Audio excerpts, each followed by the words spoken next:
Our minds operate through two distinct thinking systems. Imagine driving a familiar route while lost in thought. That's your automatic system 1 at work. When you suddenly need to calculate complex traffic intervals, that's your deliberate system 2 kicking in.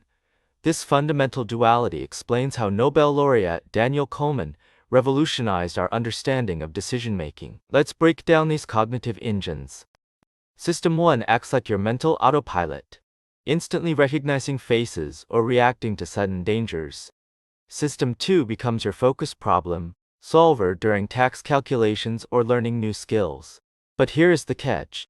Our intuitive system often tricks us into believing we're right, even when we're dangerously wrong. The real magic happens in their interaction picture system, one constantly proposing quick answers that look safe to eat.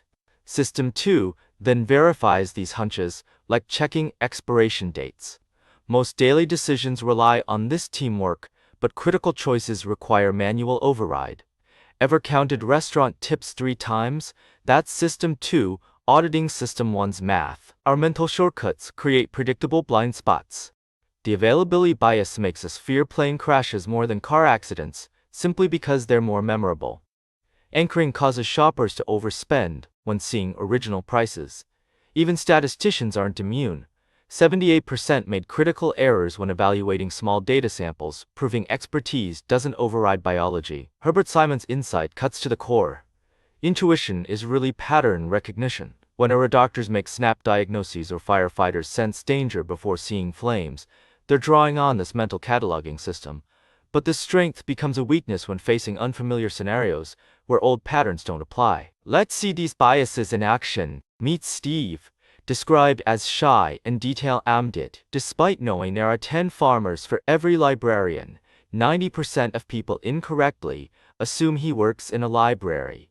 This representativeness heuristic also explains why investors chase hot stocks that statistically underperform and we trust stories over data. Combating these biases requires strategy. Medical teams now use surgical checklists to override diagnostic shortcuts. Financial analysts employ premortem exercises to counter optimism bias.